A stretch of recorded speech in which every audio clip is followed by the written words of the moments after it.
European troops began arriving in Greenland on Thursday to conduct reconnaissance missions aimed at exploring security options amid Trump annexation threats. An Iranian man arrested during protests who faced what activists warned was imminent execution has not been sentenced to death.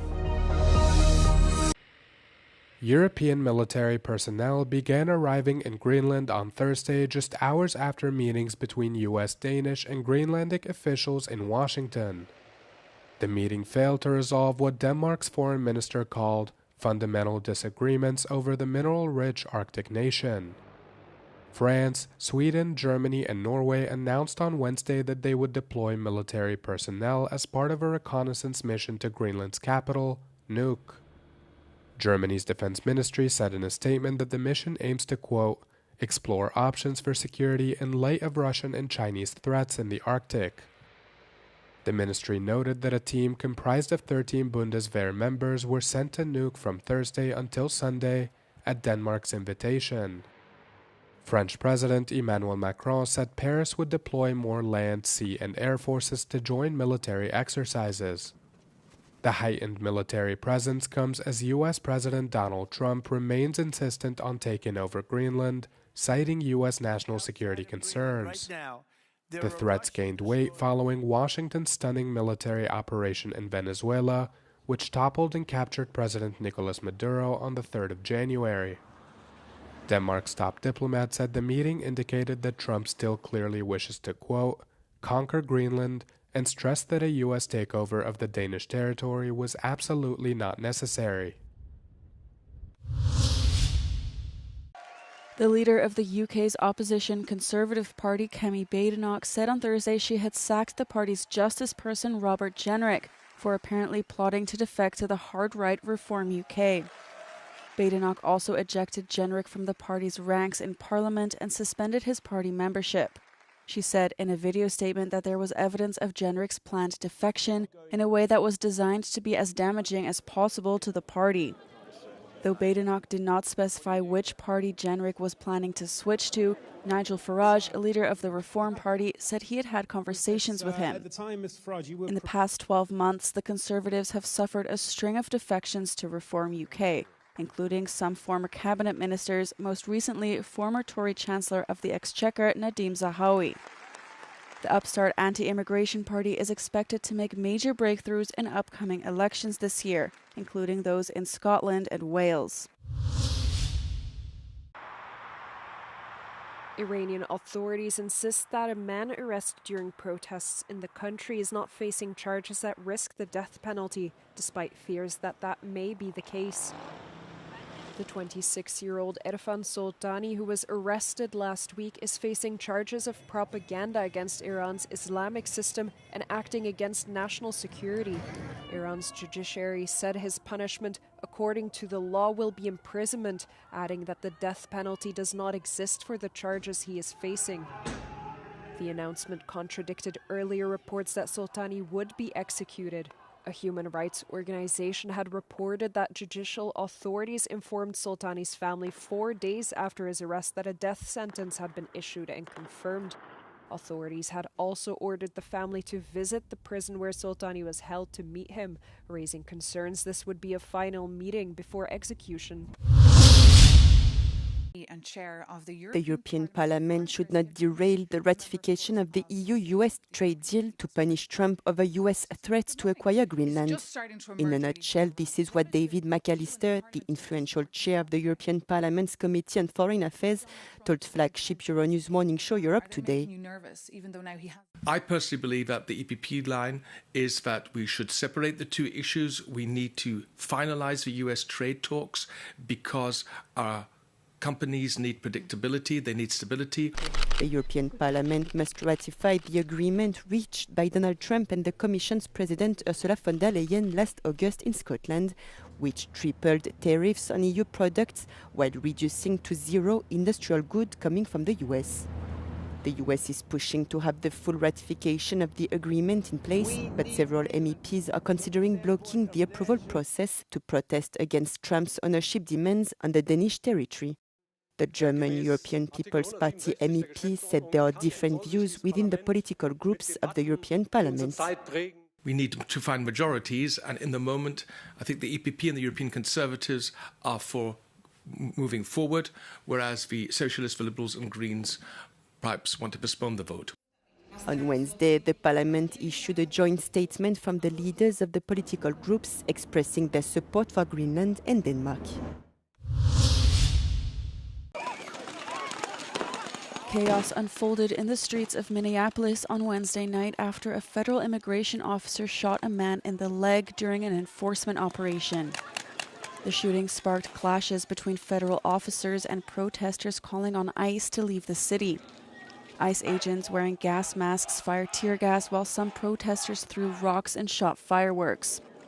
The U.S. Department of Homeland Security said the agent fired defensively after being attacked by two people with a shovel and a broom handle as he attempted to detain a man accused of being in the country illegally. We have ICE agents throughout our city and throughout our state who, along with Border Control, are creating chaos. It's certainly not creating safety when a huge percentage of the shootings that have taken place so far this year in Minneapolis have been by ICE. So let's be very clear. I've seen conduct from ICE that is disgusting and is intolerable. It was the second ICE-related shooting in the city in just over a week, with tensions rising since the fatal shooting of Renee Good on the 7th of January, amid a major immigration crackdown that has seen thousands of ICE officers sent to Minnesota's largest city. Governor Tim Walz has accused the federal government of conducting a campaign of organized brutality against the people of Minnesota. Meanwhile, the Department of Homeland Security says ICE agents have made more than 2,000 arrests in Minnesota since early December and has vowed to continue operations. The Louvre Museum has started raising admission for most non-European visitors by 45% as it tries to shore up finances after repeated strikes and chronic overcrowding. The change affects visitors from most non-EU countries, including the United States, which typically accounts for most of the Louvre's foreign tourists. The price hike from €22 to €32 is part of a national differentiated pricing policy announced last year that's coming into force across major cultural sites, including the Versailles Palace and the Paris Opera, among others. Guided groups will pay €28, with tours capped at 20 people to maintain the quality of the visit, the museum said. French worker unions have denounced the Louvre ticketing change, saying it undermines the universal mission of the world's most visited museum. The CGT Culture Union has denounced the policy, arguing it turns access to culture into a commercial product and creates unequal access to national heritage.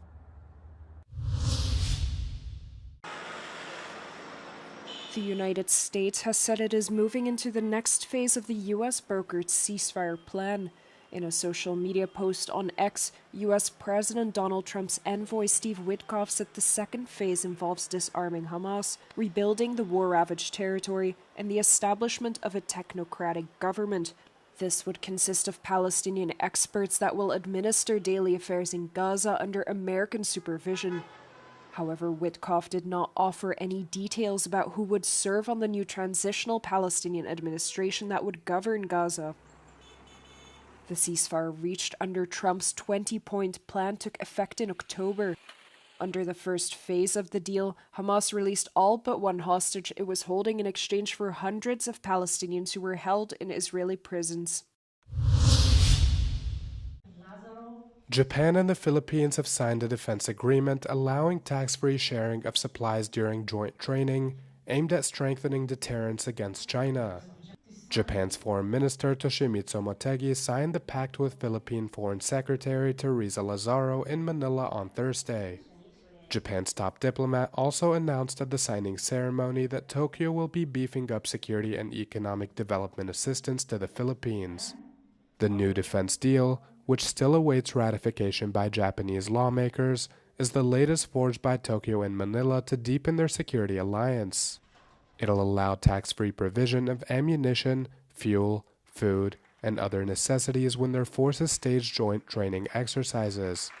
It comes amid increased tensions with China after Japan's Prime Minister Sanae Takaishi said Tokyo would militarily intervene if Beijing made a move on Taiwan.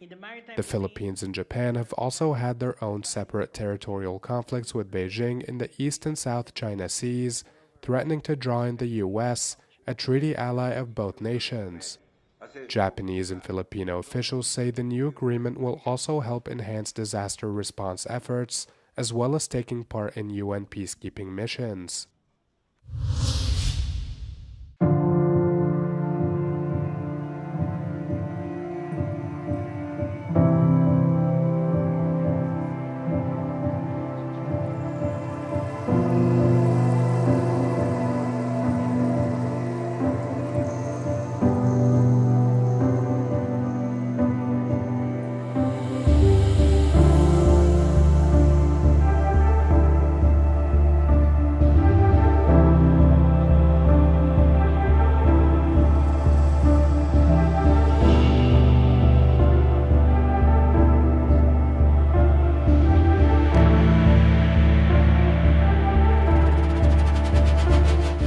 Splashdown of Crew 11.